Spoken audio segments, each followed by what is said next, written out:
नमस्कार। मैं निमेश वाहड़कर विवेक परिवार द्वारा आयोजित राष्ट्र जागरण व्याख्यानमाला के आज के इस द्वितीय सत्र में आपका स्वागत है। राष्ट्र जागरण व्याख्यानमाला विवेक के राम मंदिर से राष्ट्र मंदिर इस हिंदी ग्रंथ के प्रकाशन के उपलक्ष्य में आयोजित की गई है। कल इस व्याख्यानमाला के उद्घाटन सत्र में राष्ट्रीय स्वयंसेवक संघ के अखिल भारतीय कार्यकारिणी सदस्य इंद्रेश कुमार जी ने अपने विचार प्रस्तुत किए। इस सत्र के वीडियोस साप्ताहिक विवेक और हिंदी विवेक के फेसबुक पेज और यूट्यूब चैनल्स पे उपलब्ध है। आप सभी दर्शकों को आह्वान है कि आप अवश्य हमारे इस फेसबुक पेज और यूट्यूब चैनल को लाइक, शेयर और सब्सक्राइब करें। आज के इस द्वितीय सत्र में प्रमुख वक्ता के रूप में आदरणीय शांताक्का जी उपस्थित है। आदरणीय शांताक्का जी राष्ट्र सेविका समिति की प्रमुख संचालिका है। एमएससी मैथमेटिक्स और एमएड तक अध्ययन के बाद उन्होंने बेंगलुरु में भारतीय विद्या भवन में कई वर्षों तक शिक्षिका के रूप में काम किया। राष्ट्र सेविका समिति के कार्य के लिए 1995 में स्वेच्छा से वो सेवानिवृत्त हुई।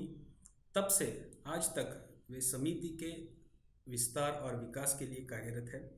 शांताक्का जी नागपुर से कार्यरत है और समिति के कार्य विस्तार के लिए उन्होंने अमेरिका, इंग्लैंड और ऐसे कई देशों की यात्रा की है। मैं विवेक परिवार की ओर से आदरणीय शांताक्का जी का स्वागत करता हूं। अब साप्ताहिक विवेक के सह कार्यकारी संपादक रविंद्र गोड़े जी इस कार्यक्रम का प्रास्ताविक करेंगे। उनके बाद आदरणीय शांताक्का जी के विचार हम सुनेंगे। रविंद्र गोड़े जी। नमस्कार।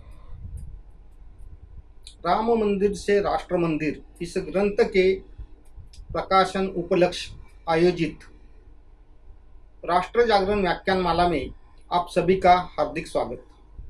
5 अगस्त 2020 इस तिथि को अयोध्या में श्री राम मंदिर का शिलान्यास हुआ और अपने हिंदू समाज में आनंद और उत्साह का हमने अनुभव किया है।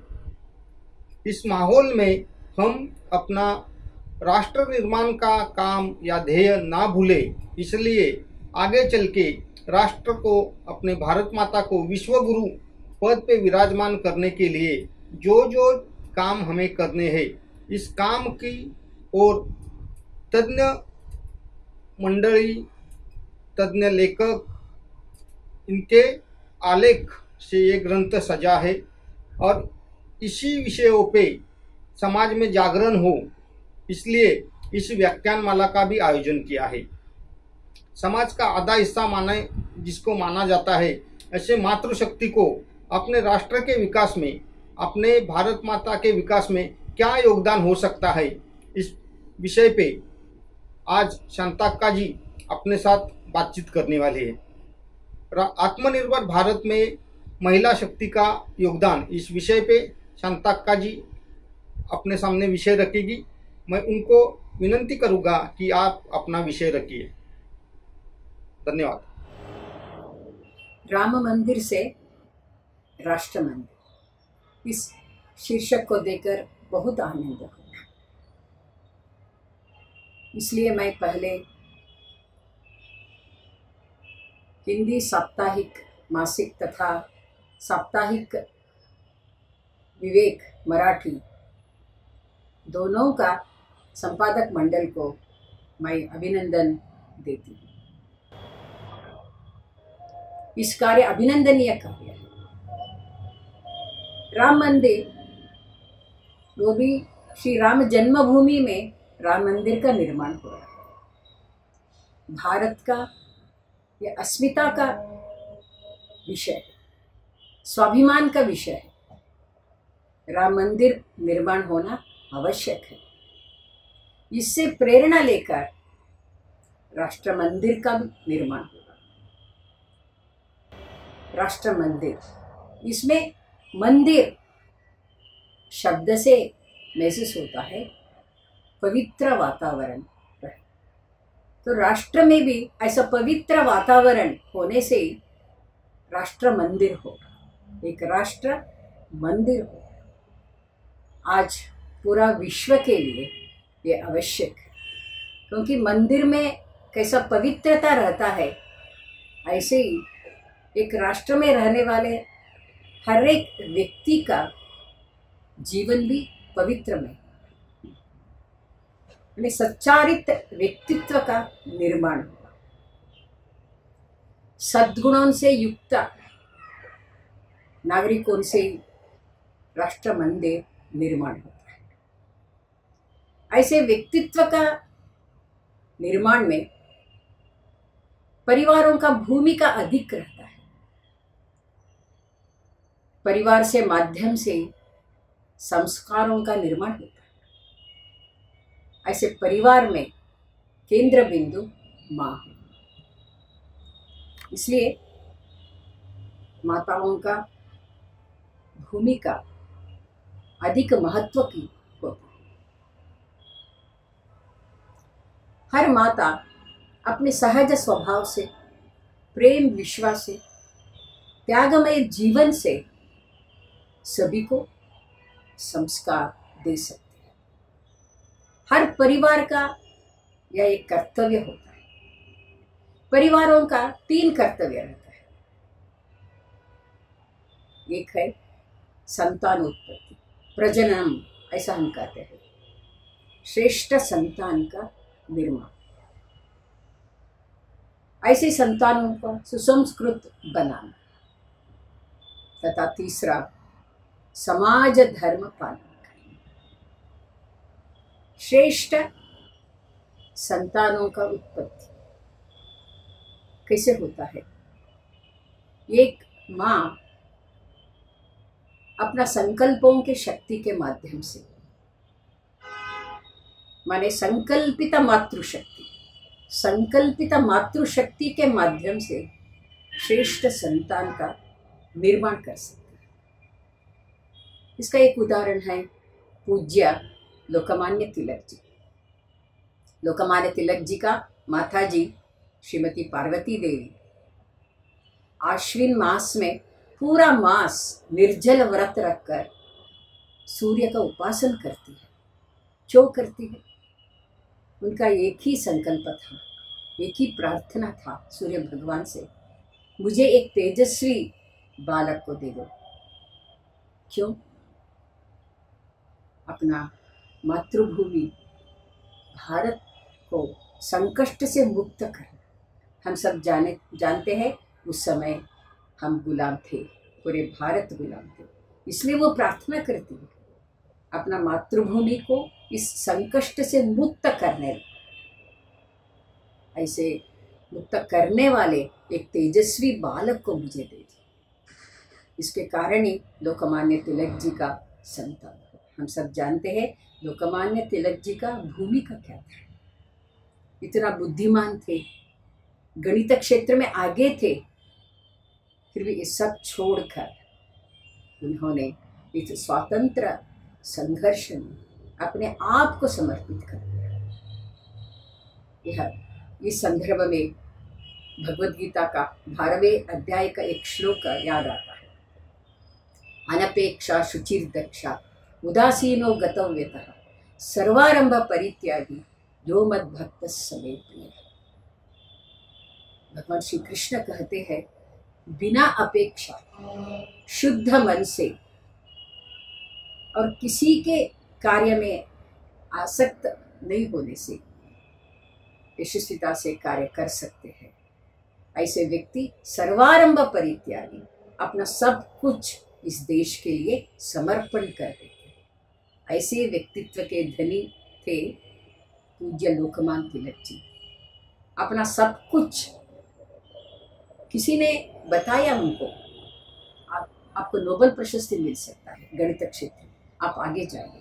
उन्होंने कहा ऐसे नोबेल प्रशस्ति हजारों लोगों को मिल सकता है, इस गणित क्षेत्र में कोई भी आगे जा सकते हैं, फिर भी मेरा मातृभूमि, अपना मातृभूमि का संरक्षण कौन कर सकते हैं? मुझे ही करना। इसलिए उन्होंने अपना सब कुछ क्षमता भारत के चरणों पर, भारत माता के चरणों पर समर्पित कर दिया। ऐसे श्रेष्ठ संतान का प्राप्ति माताओं के संकल्प शक्ति से होता है। इसलिए राम मंदिर से राष्ट्र मंदिर, इस राष्ट्र मंदिर का निर्माणों में महिलाओं का भूमिका अधिक रहता है। श्रेष्ठ संतान भी हो जाता है, फिर भी केवल जन्म देने का ही काम नहीं है माताओं का, उसको संस्कार देने का भी है, सुसंस्कृत। इसके लिए भी माता लोग हर क्षण सोचना पड़ता है। अपने परिवारों में हर व्यक्ति सुसंस्कृत है, इस दृष्टि से वो सोचती है, ऐसे ही प्रशिक्षण भी देती है। ऐसे सुसंस्कृत समाज का निर्माण हर एक परिवार का कर्तव्य है। इसके साथ साथ समाज धर्म का पालन करें। समाज धर्म मैंने इस संदर्भ में संत विनोबा भावे जी कहते हैं, स्त्री शब्द कैसे आता है? स्रा धातु से उत्पत्ति। स्रा का अर्थ है प्रचार, प्रसार। तो संत विनोबा भावे जी कहते हैं, स्त्री में सहज गुण प्रेम, विश्वास, मातृत्व भाव, त्याग की प्रवृत्ति, ये सब सहजता से है। इसका दायरा बढ़ाना, इसका बाउंड्री बढ़ाना, अपने संतान, अपने परिवार से बाहर आना, पूरा समाज के बारे में चिंतन करना, यही समाज धर्म है। सो हर परिवार अपना समाज धर्म को भी पालन करना आवश्यक होता है। तो इस संदर्भ में राष्ट्र सेविका समिति की संस्थापिका वंदनीय लक्ष्मी बाई केलकर, हम प्यार से वंदनीय मौसी जी कहते हैं, उनका स्मरण होता है। वंदनीय मौसी जी केवल 14 साल की थी, शादी होकर अपने ससुराल में गई। तो उन्होंने पहले अपना परिवार का चिंतन किया, बाद में 17 साल के 3 साल के अंदर में उनको समझ में आ गया वहाँ कैसे विदेशी वातावरण है, केवल अपना परिवार में नहीं है, अपना घर में नहीं है, पूरा समाज में है।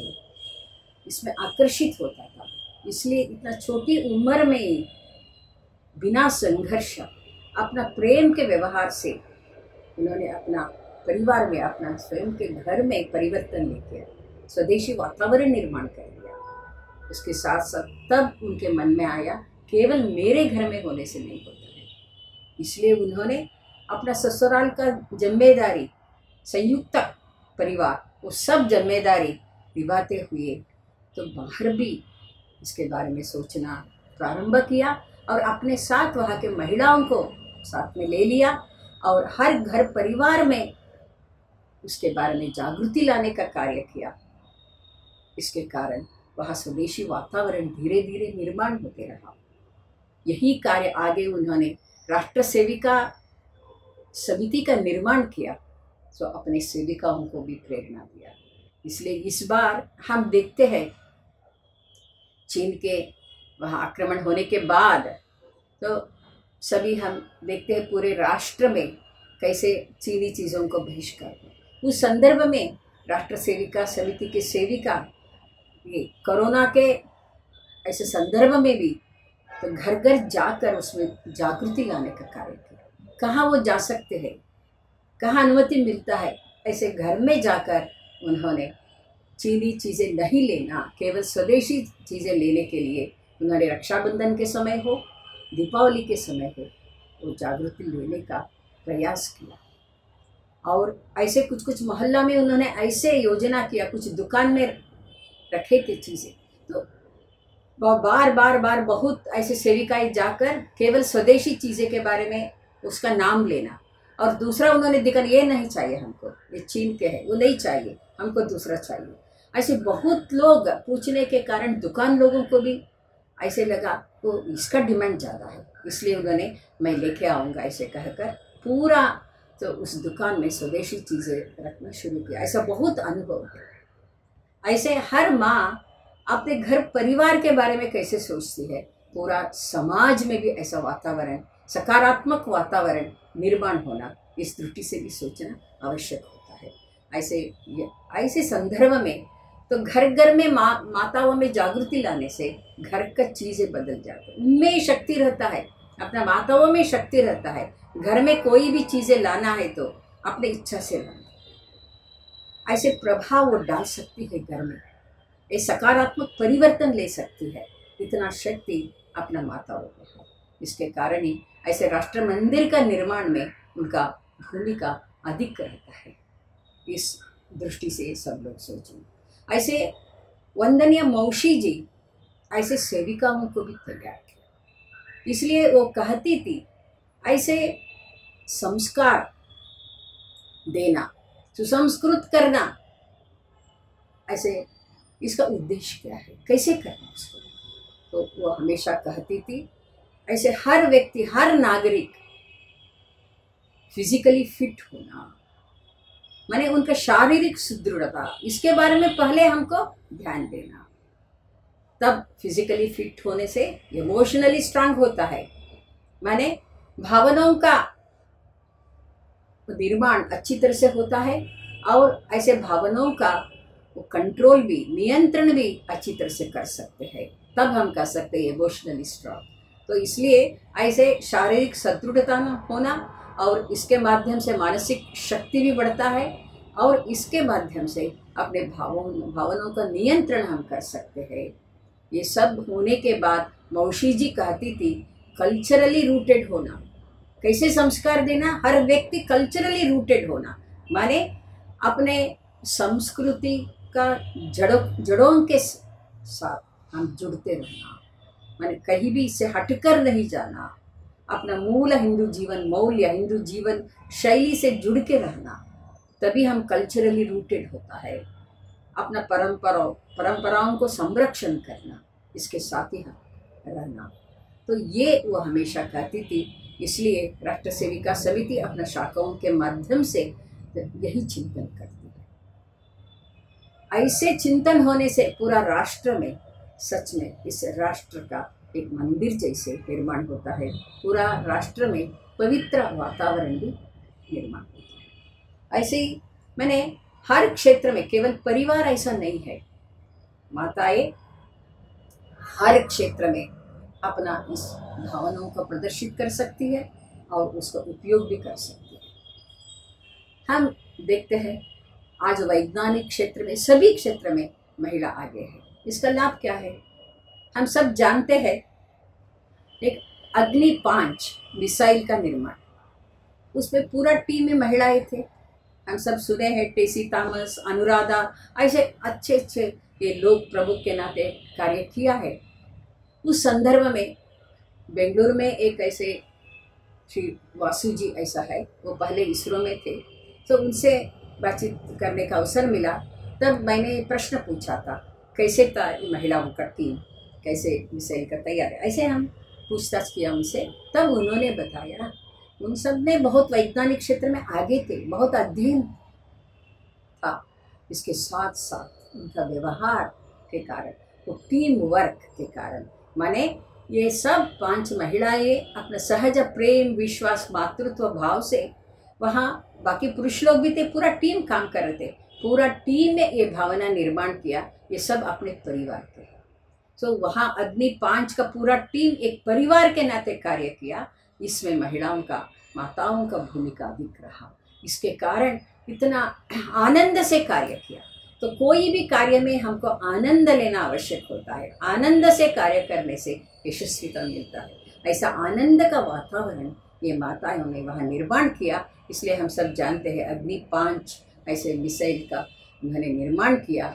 तो ये ऐसे हर क्षेत्र में हम देखते हैं, हर क्षेत्र में, कौन सा भी क्षेत्र हो, शिक्षा क्षेत्र हो, कोई बिजनेस क्षेत्र हो, कोई वैज्ञानिक क्षेत्र हो, कृषि क्षेत्र हो, इनमें कहीं भी ऐसे महिला है तो जरूर वो सोचती है ये अपने परिवार जैसे हमको काम करना, ये वातावरण निर्माण करती है। और इतना क्षमता रहता है वो आगे मिलिट्री क्षेत्र में भी जा सकती है, सभी में है आज। तो वो सभी कोई भी क्षेत्र में हो, ऐसे परिवार का भावना निर्माण करने के कारण या अपनत्व का भावना से काम कार्य करने के कारण उस कार्य में यशस्विता हम सबको मिलता है। तो इसलिए तो ये दृष्टि से हमको सोचना महिलाओं का कर्तव्य क्या रहता है, कैसा वो भूमिका निभा सकती है। और ऐसे हर क्षेत्र में आज हम देख रहे हैं आत्मनिर्भर भारत के दृष्टि से भी बहुत प्रोत्साहन मिल रहा है। इसी में भी महिला लोगों ने कुछ इनोवेटिव आइडिया से भी ढूंढ रहे हैं और प्रत्यक्ष वो कार्य कर रहे हैं। अपना तरुण लोग, तरुण पीढ़ी यानी कॉलेजेस में हो, बाकी इसमें हो, ये तरुणियाँ बहुत अग्रेसिवली इस क्षेत्र में कार्य कर रही है। कुछ ऐसे इनोवेटिव आइडियाज उपयोग करके सभी क्षेत्र में आगे जाने का प्रयास कर रहे हैं। ऐसे होने से माने अपना परिवार धर्म भी पालन करना और राष्ट्र के विकास में भी अपना योगदान देना, ऐसे सभी दृष्टि से ऐसे चिंतन करने से, योग्य दृष्टि डालने से समाज में सच में अपना राष्ट्र का विकास सही दृष्टि में होता है। और एक राष्ट्र भी एक मंदिर के नाते ऐसे पवित्र वातावरण युक्त होता है। ऐसे पवित्र वातावरण युक्त होने से ही उस राष्ट्र में शांति, समाधान, समृद्धि रहता है। ऐसे अपना भारत ऐसे होने से पूरा विश्व में भी शांति रहेगी। इस दृष्टि से फिर एक बार मैं हिंदी मासिक और साप्ताहिक विवेक मराठी का दोनों मैनेजमेंट को, उसका प्रबंधन लोगों को, व्यवस्था को भी हमने अभिनंदन देती है। उन्होंने बहुत अच्छी तरह से सोचकर इस पुस्तक का निर्माण किया। एक उसका मुख पृष्ठ भी बहुत योग्य है। हम देख सकते हैं वहाँ कोदंडधारी राम जी है, राम मंदिर है और अखंड भारत है। ऐसे कोदंडधारी राम जी माने सशक्त भारत का निर्माण होना, सशक्त समाज का निर्माण होना, सशक्त समाज और समृद्ध युक्त समाज होने से ही हम स्वाभिमानी और स्वावलंबी भारत का हम निर्माण कर सकते हैं। ऐसा स्वाभिमानी स्वावलंबी भारत होने से ही विश्व में शांति स्थापित होगा। इसलिए मेरा सबको निवेदन है, यह ग्रंथ राम मंदिर से राष्ट्र मंदिर ऐसा शीर्षक युक्त ग्रंथ बहुत भव्य है। उस ग्रंथ में भी श्रेष्ठ चिंतक लोगों का अनेक लेख है। उसको पढ़ना, उसका आनंद लेना, उससे प्रेरणा लेना और आगे भी हमारा इस समाज जीवन में प्रेरणादायी कार्य हम करने से ही राम मंदिर से राष्ट्र मंदिर का निर्माण होगा। ऐसे कहकर मैं मेरा विचार समाप्त करती हूँ। धन्यवाद शांताक्का जी। आप जैसे आदरणीय व्यक्तित्व के उतने ही प्रेरणादायी विचार इस डिजिटल माध्यम से सुनने का सौभाग्य आज हमें प्राप्त हुआ। फिर से आपका बहुत बहुत धन्यवाद। राष्ट्र जागरण व्याख्यानमाला के तृतीय सत्र में कल शाम 7 बजे आध्यात्मिक गुरु रमेश भाई ओझा जी के विचार हम सुनेंगे और उनका विषय होगा जन मन के राम। आप सभी दर्शकों को विनम्र आह्वान है कि आप इस सत्र में अवश्य उपस्थित रहें और उससे पहले प्रखर राष्ट्रवाद और सामाजिक समरसता के इस यात्रा में डिजिटल माध्यम से हमारे साथ जुड़े। और उसके लिए साप्ताहिक विवेक और हिंदी विवेक के फेसबुक पेज तथा यूट्यूब चैनल्स को अवश्य लाइक, शेयर और सब्सक्राइब करें। धन्यवाद। राम मंदिर से राष्ट्र मंदिर। श्री राम जन्मभूमि अयोध्या में माननीय प्रधानमंत्री जी के करकमलों द्वारा और पूजनीय सरसंघ चालक मोहन जी के प्रमुख उपस्थिति में प्रभु रामचंद्र जी के भव्य मंदिर का भूमि पूजन संपन्न हुआ। हिंदू समाज का अपने अस्मिता का 5 सदियों से चल रहा संघर्ष समाप्त हो गया और एक पर्व का शुभारंभ हो गया। लेकिन अब इस चरण पर विश्राम कैसा? संपूर्ण विश्व को मार्गदर्शक एवं परम वैभवशाली राष्ट्र खड़ा करने के लिए हम कटिबद्ध हैं और 5 अगस्त के दिन इस निश्चय की नींव रखी गई है। इस विचार को केंद्र स्थान में रखकर साप्ताहिक विवेक राम मंदिर से राष्ट्र मंदिर ये ग्रंथ प्रकाशित करने जा रहा है। राष्ट्र मंदिर का ये विषय संपूर्ण देश भर में प्रसारित करने हेतु ये ग्रंथ प्रकाशित होने वाला है। अपने राष्ट्र की सामाजिक, सांस्कृतिक, आर्थिक, शैक्षिक, औद्योगिक, आध्यात्मिक आदि क्षेत्रों में कैसी संरचना होनी चाहिए, इस बारे में गहरा चिंतन इस ग्रंथ में प्रस्तुत किया गया है।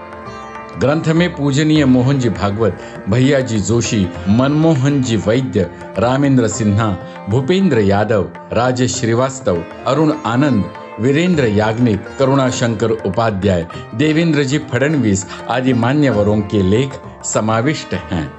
इस मौलिक ग्रंथ का प्रकाशन 15 फरवरी 2021 को होगा। राष्ट्र मंदिर निर्माण के इस कार्य में आप भी अपना योगदान दे सकते हैं, मात्र ₹2500 श्रद्धा निधि अर्पित करके। श्रद्धा निधि देने से आप पाएंगे इस ग्रंथ में आपका नाम राम सेवक के रूप में। राम मंदिर से राष्ट्र मंदिर इस ग्रंथ की एक प्रत हिंदी विवेक मासिक पत्रिका का 3 साल का पंजीयन 1 वर्ष तक हिंदी विवेक पाक्षिक PDF स्वरूप में आपके WhatsApp पर आपको मिलेगा। ज्येष्ठ विचारक माननीय रमेश जी पतंगे जी द्वारा लिखित हमारा मौलिक संविधान, इस पुस्तक को भी आपको भेंट स्वरूप दिया जाएगा। इसीलिए शीघ्र पंजीयन हेतु साप्ताहिक विवेक की www.evivek.com पर संपर्क करें। साथ ही साप्ताहिक विवेक के फेसबुक पेज और YouTube चैनल को लाइक और सब्सक्राइब करें। धन्यवाद। राम मंदिर से राष्ट्र मंदिर।